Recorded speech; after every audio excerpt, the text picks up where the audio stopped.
Hello everyone, and welcome back to Wargame Red Dragon. We have a game that's pretty special to me for today, and yes, it's a Paddyfield 2v2. I'm taking Entente Armored again. We'll see that in action over in Feder and Gregory. But first, I just want to give a shout out to Durkee. I ran into him in a public lobby. He said hello, and it turns out he had already seen a couple videos on the channel. So, I mean, that's the best part of doing this for me. I enjoy meeting people in the community. I enjoy playing with you guys and casting the games that result. So, if you're interested in catching a game together, maybe sending a replay, just having some fun. Discord link is always below the videos, and I'm more than happy to meet new people and to make some good friends playing a game that we all enjoy. So, my ally here, Durkee, is going to be taking, I think, Baltic General, not Motorized. You can see actually the Marksman is not available in Motorized, up to Boris and Anna, and I'm taking a bunch of heavy tanks as well as some companion stuff over to Gregory, and eventually, hopefully, Charlie as well. So, Hera 2 spotting, and the second I saw Great Britain, I was thinking, okay, well, probably Commonwealth, and that's a little bit scary because usually there's some pretty powerful anti-air, things like the ADATs, things like the Stormer, so I'm trying to move away after getting a couple of rocket pods online, not a ton, but we do actually get a nice bit of damage in there. I was hoping to kill a vehicle entirely, not quite able to manage it, and I think there was maybe a couple of things that could have gone a bit better here for my opponent. Let's just take a look at this real quick. So, my opener, I have a Vihor, I have an AN, I have a Kub, actually two Kubs because I was a little bit scared of some plane games I've been running into recently, a couple of T-55As, some mortars here, and all of this, and he's bringing up a heck of a lot of Centurion Avers, and these guys, for super heavies, are snacks. 12 frontal armor is a lot, yes, but you need to have these Avers over on the other side, moving through the woods, helping out your infantry. If you can get down here and secure them with some Avers and some good infantry, that's going to be really hard to push out. On the other hand, Vihors and ANs will just eat them for breakfast. It's just going to be a little bit rough. So I don't know. It was not something I've seen over on this side before. We're just going to watch together how that turns out. So I am taking some fire. Royal Marines, actually, some nice supporting fire from the allies' Pions, so good positioning there. And the Royal Marines and SPS are up a little bit too far without good support. So the Avers are getting forward, yes, and my Conquerors team is getting a little bit challenged. I probably should have deployed them back here, but I don't know, there's a lot going on in the opener, and yeah, well, quad stack of mortars will make that a little bit short-lived. But the SPS are dying out, the Avers are getting shot, and then it's just Territorials and some FV-432s, and there was a lot of Territorials there, so don't think it was just elite infantry and shock infantry going forward. It just seems like they might have gotten a little bit out of order going down the road. I've had that happen to me as well, where I'm sitting there going, okay, I have my screening Territorials, I have all of that, and then it's just, oh, that's not what I thought I was unloading there, because the transports are sometimes the same. It can be a little bit of a mess. So, we are getting the last of the Centurions, and yeah, they're taking a couple of shots to kill, but they can't even fire really back on at us, because that's 8 HE, 0 AP, and we have more than enough frontal armor to shrug it off. So, meanwhile, some pretty good success on this side as well. Durkee's Yekri and Raniko Yekri, these guys are amazing. Probably some of my favorite units in Finland and in Baltic generally, because the Apolos is great, the Valmet's pretty good, the Primary is pretty good, and it's a pleasure to have these guys up and forward. And I guess nice support from the Charioteers as well. I mean, cheap fire support, 15 points, and you get that gun online supporting you against 20-25 point infantry. Very, very nice. So we immediately get a pretty forward hold here in Gregory and Boris. Also, a decent bit of fighting going over on this side. I'm not sure if that was unloaded first or not. Let's see. Didn't actually have the time to catch this during the game, so I was trying to micro things elsewhere. But Zalesnichi, Prozminski, Conquerors team up around the side, and I'm trying to make up for what I did wrong the other day, playing with Mint Jelly and some of the other games there where I lost the flank. And this is still pretty light. Zalesnichi are cheap, Ode 10s are cheap. The Conquerors M team's a little expensive. I wanted him up here in case I lost this section of forest. That way he'd be able to shoot at their reinforcements coming in and slow them down potentially a little bit there with some good spotting from the Prozminski. So, on this side, the quad stack of mortars was actually a little tough to deal with. I don't have heavy artillery in this deck, and maybe that's a bit of a shortcoming I need to address, but I found myself a little bit... I usually play national decks or decks with 60 points of availability, not 55, and so I need to learn to tighten my belt a little bit there, but I don't know. We got some good counterfire on them, not enough to get a kill, but very close. Promises, I think, are a bit more powerful. Yeah, 3 HE on the 432s, 5 HE on the Promises. I think some of my favorites mortar pieces in the entire game. So very, very highly recommend these, and I'm bringing out more as well just to get that online. strikers, but two T-72 mods are going to be able to take them out. You got to be careful with these guys. Those swing fire missiles are pretty amazing at range, and they do have the range and the punch and the accuracy they need to be threatening, even to high armor targets. But you get within those tanks' range, and I mean, just really shout out to my ally there for some good coordination, because that was the punch that I was missing on this side, and it was a really nice exploitation of those firing lines. So we're sitting back at this point, just sort of talking to ourselves, okay, what have we seen? What do we want to push? I recommended pushing Cheriton, and Durkee recommended pushing Anna, and I think we went with Anna in part because the sentiment was there was a lot of fighting in Boris here. I didn't quite think that would be all of his points in Gregory at the time, and so we thought, okay, well, let's get some infantry forward, let's go in through Anna. They're probably guarding Cheriton as well. Both of them was our guess, because Cheriton, of course, is a 2-pointer, Anna's a +1, so this is the more valuable thing. It's also a shorter line directly to your reinforcement lane.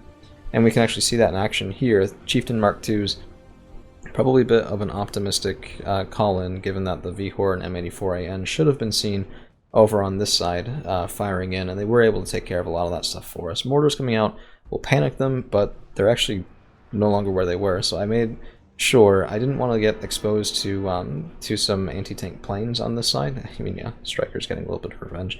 So I was trying to cover with smoke and then fire and move always. So that was not just a standard right click, and as soon as those guns came online, it was an attack order trying to get them to move position and not stay in the same place. Nice little peek here as well. You got to be careful with this, because a lot of the times if you don't have Anna secured and if you don't have infantry up here, what'll happen is you'll bring your Pion up, you'll bring your T-72M1 mods up, and then the second you get that side armor exposed, you'll get reclose rifles out from this side, you'll get ATGMs out from this side, you'll get a couple of tanks, maybe with a little bit of less armor piercing, like an M1 Abrams or something like that, shooting from the side. And so without a little bit of smoke cover right around this section of trees, which I highly recommend, or just contesting the woods while you're at it, this can be a little risky. Of course, it depends game by game, right? In this game, it didn't sort of seem to be a bit of a problem, but they are defending here. A couple of ATGMs coming in, and Durkee's tank micro is pretty amazing, so a little bit better than my own, I would say, and he's able to manage that just fine. But here it is, a couple of units of infantry in these Fallschirmjäger do have the punch needed to get through side armor there, so if they were up a little bit forward, it's not the 90 version, probably a little bit better, but the Panzerfaust 44 still has 16 AP. That's no slouch against, say, 4 side armor from a Pion. So, nice use of Renico Yekri going up. Might have been a bit more cost effective to screen some cheap stuff, but that's what I'm sending in as well. So we have fire support and cheap stuff coming up, Vidra 2s with Conkers that are headed over to really secure the hold in Gregory, so they're just going right for the town. And we were kind of sitting there going, okay, well, do we even need to push at this point, right? Because Boris, pretty well held, Gregory pretty well held. Oh, hold on, this amazed me. Look at this. Panzergren 90, these guys are the big boys. They have those wonderful anti-tank weapons, and there's a Pion and 2 T-72 mods.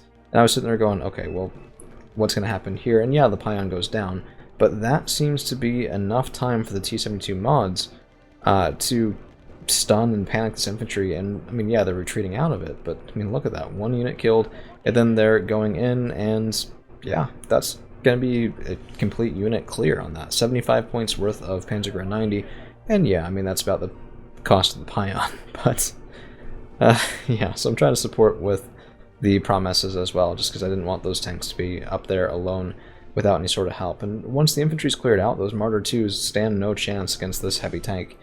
So, I mean, just excellent use of those Finnish M1 MODs.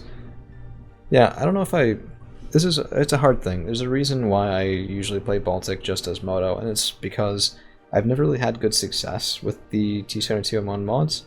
So it's nice to see someone with that, because it sort of means the problem is me, not necessarily the tank.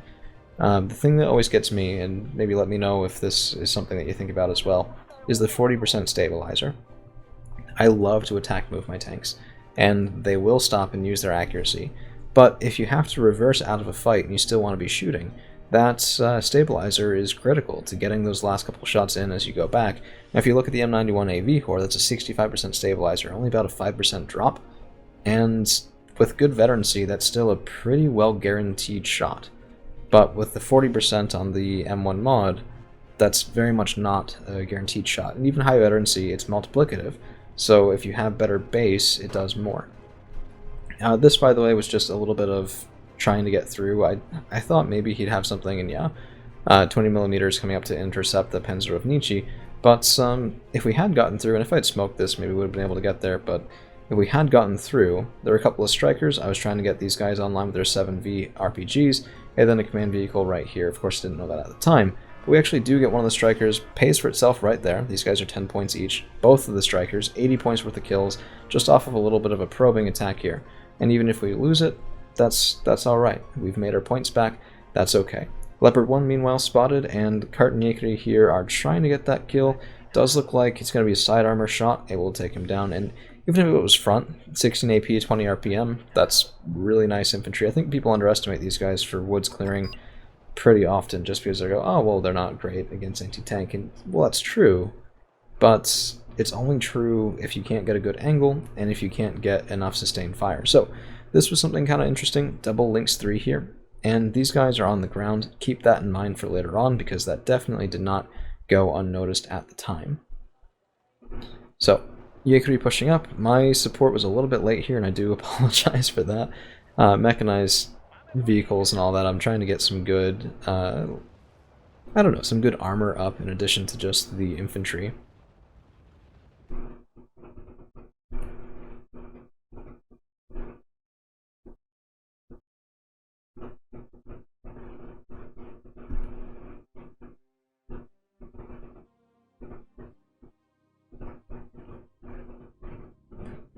But the cost of that armor is always going to be speed. So that's definitely true of the Vidra 2s. I mean, pretty decent autocannons, 2 frontal armor is not amazing for 15 points, but sort of the best you got. And it is amphibious, which oddly enough is sometimes useful. So my hope was to get up around the side, and then to get the Zalesnici and the Panzer of Nietzsche up here to support these Kartaniekri that have become a little bit beleaguered, and sort of provide another high rate of fire, although not even as good as the Kartaniekri, but high punch, anti-tank, and anti-infantry capability. In the meantime, I've gotten a couple other tanks over here, and I'm kind of thinking to myself, you know, I think we were right at the start that Anna was the good place to push into, but I'm not sure that's true anymore. There's a couple of heavy tanks here, 2 A1s, there's definitely been a focus on reinforcements up into this side. Maybe now is the time, particularly with the success that my Panzer of Nietzsche had on the left, to push into Cheriton. The worry that I had was, okay, how do you deal with those 2 Lynx 3s? And how do you make sure you have enough proper support for when you get up onto the high ground so close to your opponent's spawn? Because that can often be a really, really challenging thing to do. You can see right now I'm smoking, trying to get my Vidra 2s up and around safely. Gonna have mixed success with that, in part just because of the timing, so I should have been up here a little bit sooner, and some of the smoke is going to start fading relatively soon. And then there's also a bit of a gap, so I wasn't really as thorough there as I needed to be in order to do that well. So both of those things are going to cost me just a little bit, as there is a heavy tank right there, and he has a little bit of a window, as you can see right through here. Down go my Vidra 2s, which, yeah, kind of sucks. Leopard 1A5, some ATGMs, basically nothing makes it through because these guys took a little bit of a long way around, and 1-2, I mean, that's the Lynx 3s firing those Hellfires. So, very nice accuracy, very nice punch, a little bit of overkill for the Vidra 2 vehicles, but, geez, I mean, thorough, if nothing else. So, yeah, I mean, this is kind of overkill at this point. We don't really have that long left in the game, but there is one more thing that I thought was very cool. So the Promeses are firing, and I'm trying to counterfire their mortars, but that's not going to be the target forever. These Lynx 3s are still on the ground, and they're a weird helicopter. For 100 points, you get wonderful Hellfires, you get wonderful Stingers, but so much of that is spent on their loadout that they're actually only 6 strength. That's surprisingly vulnerable to small arms fire, to other sorts of area of effect things, and if you hear me say area of effect and you're already thinking it, yeah, we're going to be trying to take out both of these Lynx 3s with the Promise. And this was a bit of just weapons testing for me, because you have a really nice aim time on the Promises. It's relatively short, and a relatively short flight time as well, so I thought to myself, okay, if this is a good way of killing helicopters, maybe I can exploit it in the future when somebody's micro-lapses and they start to hover, because that's what they're doing right now. They're very low to the ground. First shot's coming in. Oh no, that looks like that was Iroquois. Ah man, I thought that was me. That was not me. That was Turkey. Well, okay, I was intending that to be a plot twist, but I think I plot twisted both of us, which was maybe not quite so much the intention. Well, nice Iroquois Yaekuri, very far forward, that is what they're used for, and very much with good reason. 35 points of infantry, just got 200 points of helicopters, basically for free, and the mods backed it up, killing the 2A5. And yeah, that's pretty much going to be it as we get up onto the high ground here, and that's going to be VVPs engaging, M84ANs engaging, and just a complete breakthrough of our opponent's backline. Don't worry, I'll show you a loss here real soon. I got one that was pretty nice. We go up against a Brigadier General of all things, I'm pretty sure anyway, and that goes about as you would imagine. But in the meantime, thank you all for hanging around, and we'll see you again real soon.